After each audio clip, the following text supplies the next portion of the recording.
All right, welcome out to the first episode of Coast to Coast podcast. The first podcast I'm doing on Coast to Coast, and there'll be more that's coming. But wanted to get something out there before the baseball season. Well, the baseball season's ended, but I did want to get something on this podcast with baseball, and so I do have a player, a baseball player from the Sinton Pirates, a baseball infielder, Daniel Trevino. Daniel, how you doing?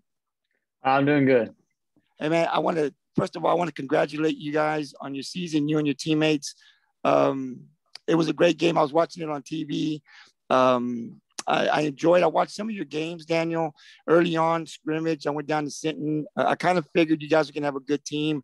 I did see some hitting early on, and so I was talking to people. I was saying, Sinton's got some hitters. I didn't really know how good your pitching was going to be. I think I saw like two, three scrimmages before the season started. And because the pitchers, you pitched like maybe one or two innings, then somebody else came in. So I really didn't Yeah. get to see what they got. So I kind of paid attention. I did see some of the games when you guys played Rockport, but I kind of stayed up with your stats and stuff. And I mean, you guys had a great season, awesome season. And so I just wanted to kind of congratulate you before we start this podcast on your season. You guys are awesome. And I'm sure you guys will be back next year. You got a very young team. Yes, sir. Thank you. Yeah, no problem, man. You guys represented South Texas in the Coastal Bend. I mean, very well, and we're always represented well. There's a lot of teams down here in the Corpus area. Look what London did this year, getting up there also. So we're well represented. But Sinton, what an awesome job this year that you guys did representing South Texas. And so, Daniel, we'll just start off with the first question that I have for you, and basically. I don't know. Do you play other multiple sports besides baseball? Not my senior year. This year, I just played baseball. My focused on baseball. So I would ask the question: at what age did you start playing baseball? And I was a toddler and just picked up a baseball ever since I was little. Just something I've always played probably like t-ball actually. Just big baseball family actually. My brother and my dad both play college baseball. My brother's at the University of Dallas pitching, so Wow, and just a big baseball family. absolutely. And so you played youth, but you played youth baseball. So you've been playing baseball since you could walk all the way up until now. Yes, sir. Wow, that's awesome. So baseball is your favorite sport. Yes, sir. No doubt. No doubt Well, about that. um, well, that's awesome. And I just kind of wanted to reflect and talk a little bit about sitting y'all's season this year, 2021 baseball season, man, because it was awesome. You guys, if I'm correct on the record, you guys were 34-5. You were district champs. You went 12-0, I believe. During that time, you guys had a 16 game win streak, which is awesome, I think. And one of the things that I wanted to let the people that are going to watch this podcast know is you guys are young, man. I mean, Yeah. you're the only senior on the ball club, right? So everybody's coming back next year, which I think it's going to be scary. And we'll talk kind of you guys getting up to state and stuff. But if you could just kind of reflect a little bit back on the season, I mean, just kind of playing. I know you guys had you start off the season with a loss to Victoria. Yes, I think sir. it was 4-0, right? Then you get a couple wins, and you get a big loss to GP 10-1. But then after that, man, you guys roll, which is one of the things I always say about Sinton is, man, you guys, however you start off, Sinton always gets better as the season progresses, just about every sport, right? So then you get on the 16 game win streak. You go undefeated in district. So kind of reflect on the season. What was the season like for you guys? I mean, what was the expectation going in this year for your baseball team?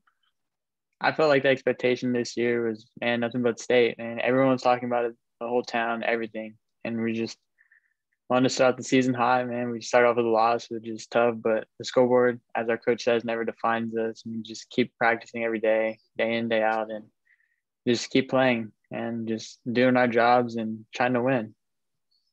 Absolutely. And you guys were, I mean, you were awesome in district in your regular season. Talk a little bit about your pitchers. I know they're all coming back. I watched a couple of games. I went to some of the scrimmages, like I said earlier. I went to some of your playoff games, but just talk about the pitching because you guys had hitters, obviously. I mean, from 1 to 9, I mean, your top to the middle to the bottom. I mean, you guys could hit and score runs. I thought coming into this season, it was going to be your pitching. How far could the pitching take you? You guys have about 4 or 5 pitchers, probably even more, that could just come up at any time. Let's kind of talk a little bit about the pitching and how good it was this year. Man, our pitching was really good. We got recognized by College Times being one of the best pitching staffs in all of South Texas, and we just have Jaquay, Wyatt, Blake, Braden, me, and we had like combined I think we had 16, 17 shutouts, all of us together. And it's just one of those things where we know we can trust each other on the mound, and just every game that each pitcher is going to take, we're going to take it serious. And they were able to do their job every game and shut them out each time. It was just one of those things. Yeah, I mean, and it seemed like even when the hitting wasn't on, right? And that's what I think made Sinton very dangerous this year, was that the fact that, because sometimes your hitting is just not going to be there. I mean, you just get into a slump, right? But the pitching kind of pulls you guys out. You pull a close game. So you guys had the pitching you can rely on. If the pitching wasn't on, the hitting was on. You had multiple players you could Coach Alanis could turn to get a win. So this team was just going to be hard to beat. I mean, especially when they got into the playoffs, if they went into a series, I felt, because you guys could lose one game, and we saw that during the regular season, right, where you guys lost, a game here, a game there. But to beat this Sinton team in the series was going to be tough, just because of the amount of pitchers that Coach Alanis could use at any time. And then, of course, the hitting 1 through 9 was good. So, and basically, I thought that would be the case. And sure enough, you guys, kind of showed that. So it was a great season for you guys. And then you hit the playoffs, right? And so I think the first team that you guys played was Brazosport. I think you swept them. Talk a little bit about that game. That game, we played on a Friday, I think. And we started off with Wyatt on the mound. He did really good. I think he allowed 3 runs, and we scored 6. And then it was a back-to-back game, actually. And I go into pitch, and we shut them out. We sweep them with a 10-0 win, I think, in 5 innings, 10 or roll them. It was one of those things, man. Hard to beat hitting when we can hit. Yeah, it's scary. And so you guys sweep Brazosport, right? And then you come, and then you're playing Bernie next. Is that correct? Yes, now, sir. Bernie was I freaked out when I saw this game, because I was okay, man, they're going to sweep Bernie. And then you lose the first one. But you come back and you win the next 2. Is that correct? Yes, sir. And yeah, so go ahead, talk about that. I want you to kind of reflect a little bit back on that series. Bernie's a really good team, man. One of the teams that we thought we'd probably end up seeing later on in the playoffs, which we were surprised that they didn't win their district, actually.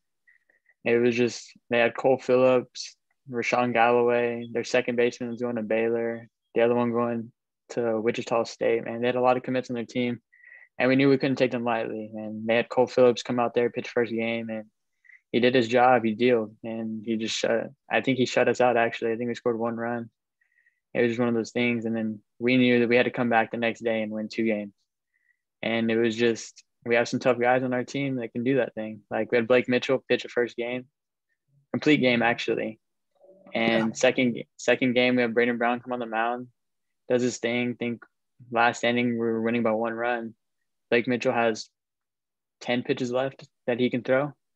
And he asked for the ball. And he's a dog, and he just did his thing and came out there and gave us the win. And it was the most exciting thing ever, and you can see your teammates come do that. After a whole game pitching, just come in 10 pitches and finish it. Absolutely. I mean, and then you come back and you win 2. And I actually kind of thought, I said, man, it's going to be difficult for Sinton to come back and try to win this, losing the first one. It's difficult for any team when you're playing a 3-game, a 2 out of 3, right? You lose the first one. But then again, we talk about just the depth that, Coach Alanis has. He didn't have one pitcher he could go to, or just 2. I mean, he could go to multiple guys and kind of play it any way he wanted. And with the depth that Sinton had this year, I think it's what really made you dangerous. You come back, you win the series, you take the next 2 games, you move on, and you play Sweeney next, I believe. I kind of went to game 1. I saw that over in Beeville. You guys basically dominated that first game. I mean, there was nothing to it. I didn't go to the second game, but you beat the second game. Kind of reflect on that series a little bit and how it went for you guys. Your first game, we thought they were a tough team too, man. They had Garrett Nell, which is a really good pitcher, and he plays for 12 with all the other guys on my team. And we knew he was going to come out and shove too, but it was just one of those things. We have guys on our team like Riley Galvan, I think, hit a home run that first game, and so did Blake Mitchell, man, and just started a rally, and can't beat that. When guys come out there, swing the bat, and take one run away with just one swing of the bat. Absolutely. And then you guys take on TM. Is that correct? Yes, sir. So you guys, and y'all play TM in Beeville, right? Yes, sir. So if I'm not mistaken, is that when you hit the home run? Game 2? Yes, sir. Game 2, actually, I think. Game 2. Yeah, I saw the highlights. I didn't see the game. I was busy, but I come back because I tuned in to sit and watch the highlights, right? And so I D-Trev, right? And we'll get back into how that name became famous down there sitting. But I said, man, he hits a home run. He hit a home run. It was awesome. I saw the highlights. I saw how you hit that ball. So you guys sweep TM also, man. What was that like for you guys? How tough was TM for you guys? Because you guys are basically on the road now. Yeah, we were on the roll at that time, man. Our bats were hot. We were doing everything we needed to do, pitching wise, and everything just seemed like it was clicking at the time. And we were just swinging the bat, and hitting the ball. And I think Rylan and Blake had another home run that series too, over there in Beeville, and me as well. And it was just one of those things. Can't be hitting when your pitching's on too. So it's dangerous when they're both clicking, right? And I said this to some people. I said, man, Beeville's like Sinton's hometown. You guys love that field. It seems like you play. I mean, we could play all your games there, man. It'd be great because you guys just seem to be at home. And one of the things, Daniel, that when I went to the game and I watched you guys against Sweeney, right? We got there a little kind of early before the game, and there was nowhere to sit on the Sinton side. Right? Yeah. And I freaked out, right? So we go over to the Sweeney side, and there's a lot of room there. Of course, Beeville's right next door to Sinton, right? So obviously we knew there was going to be more people from Sinton there, right? But then we get into, when I'm sitting there on the Sweeney side, it's almost like there's a lot of room. And within like 10 minutes, I mean, there's people bumping into me.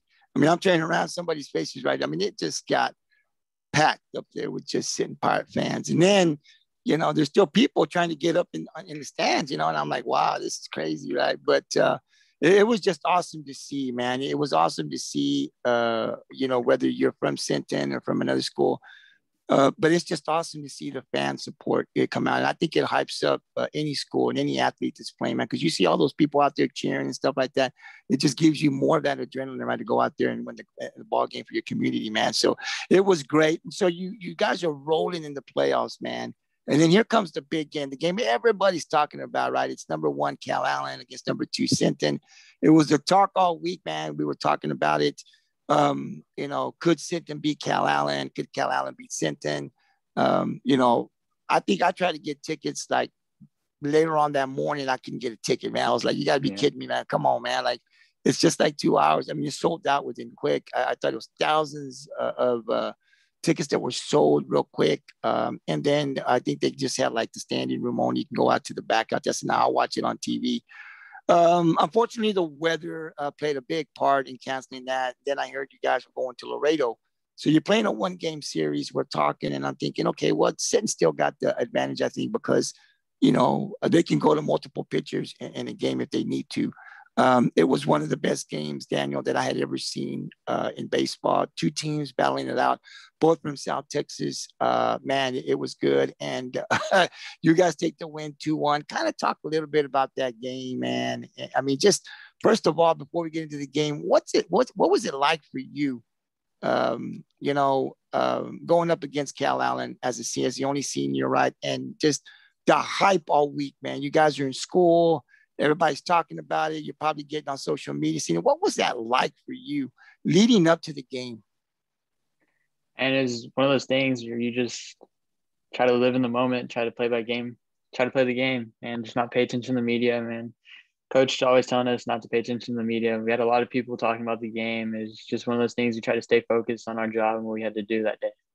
So you get up there. Do you how hard is it, right? Because I hear a lot of athletes say, "Man, we're just going to take it like if it was just another regular season game or district game, right?"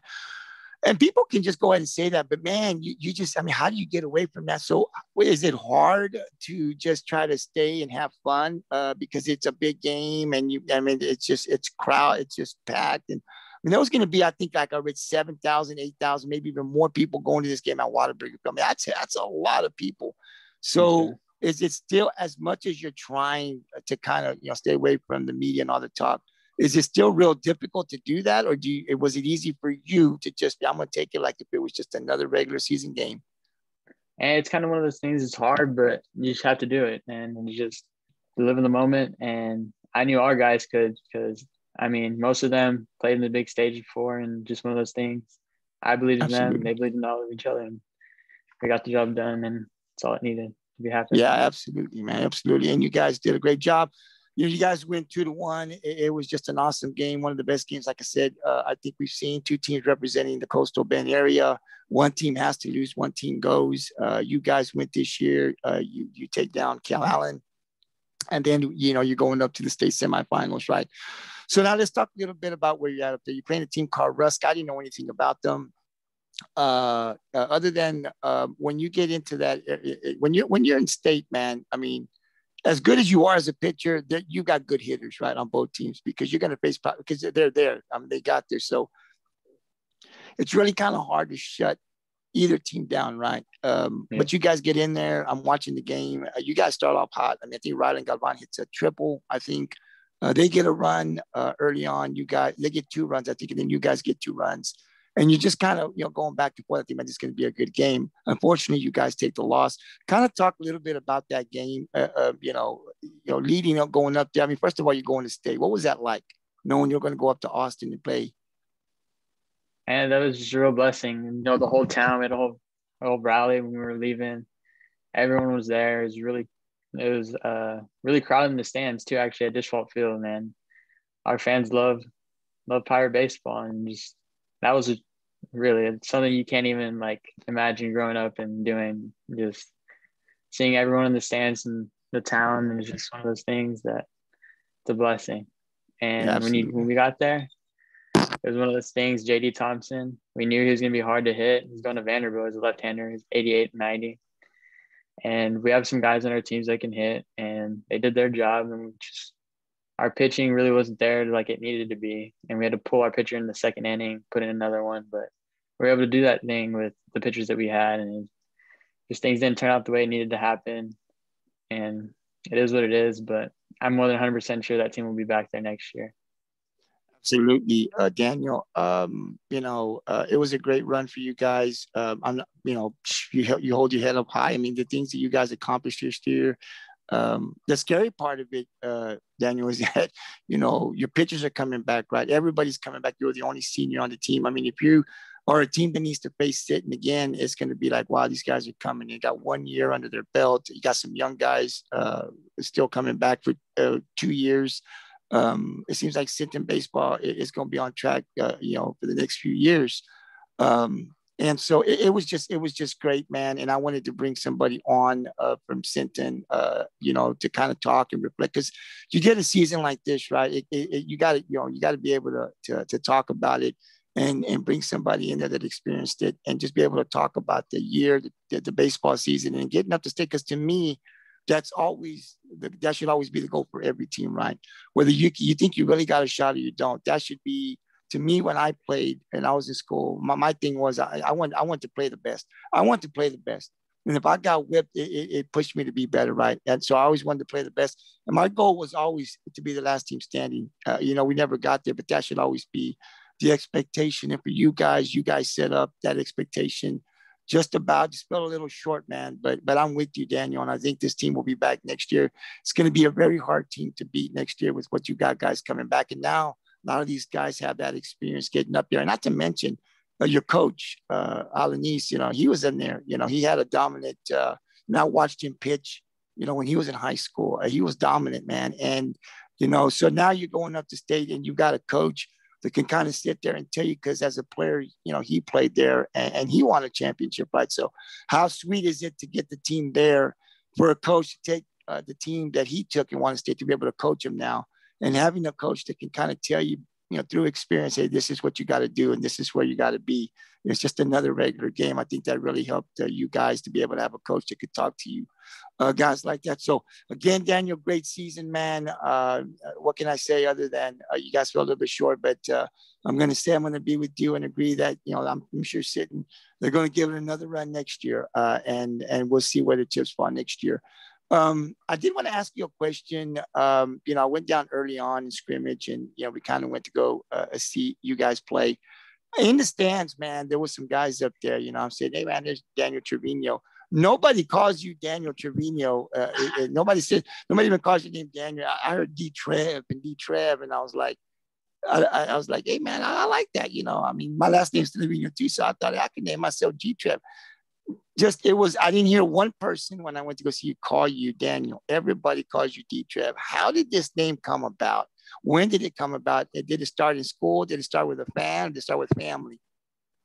It started with a Snapchat username, actually. So when I was making my Snapchat, that's how it happened.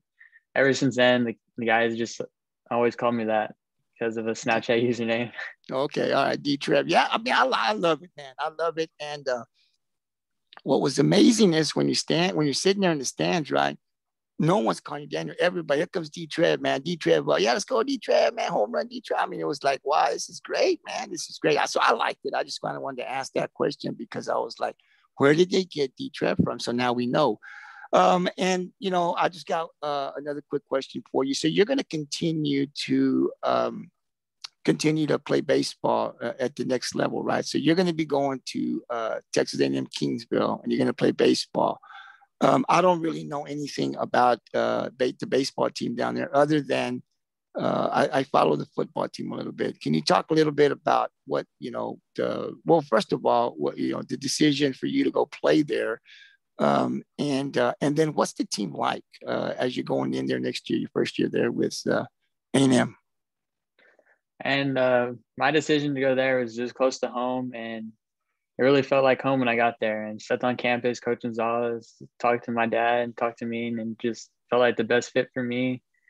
And it was right next door. Just one of those things. And they're a well-known baseball team in Division II conference. They played in the regional. They wound up coming a little bit short, losing to, I think it was Angela State, but they wound up coming up short to go into the World Series. But it was one of those things that they'll be back there next year, and I'll be able to join them. They're a really good team. They have a couple guys coming back, JUCO recruits coming too, and just ready for it. Hey, that's awesome. And, we're going to continue to follow you, Daniel, as you continue. I've got a podcast that follows, softball, college softball and baseball. And I got into softball this year. I really never watched it, but I started watching a couple of games and I loved it. I've always liked watching baseball. So we're going to continue to follow you. I'll get the schedule. Do you guys play just spring, or do you guys play fall ball too, or is it just spring? Just spring. Fall, they'll just do inter squad and between each other. Okay.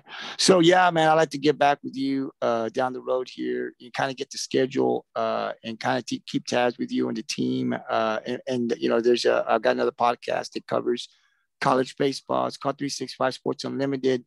So maybe we can bring you on as a team, progresses through the season, and we can just kind of let people know what's going on out there in Kingsville with Kingsville baseball and what D Trev is doing down there with the team, man. So once again, man, I just want to say thank you. I just want to take a little bit of your time to talk to you. Once again, congratulations.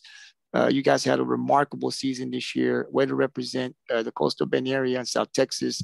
Hopefully maybe I can get some other players from Sinton next year to come on and play, because I think this team, again, is going to be right there in the thick of things, and possibly even bring home a state title next year. I know you won't be on the team next year, obviously, but I know you're going to be supporting those guys no matter what, because as we say here, and I guess you guys say there, once a Pirate, always a Pirate, right? So congratulations once again on your season this year, and definitely look forward to staying up with you next year in Kingsville and see what that team can do at the next level. So Trev, I'll give you, as I do always on my podcast, I give the guest the final word. Anything you want to say before we call it a night?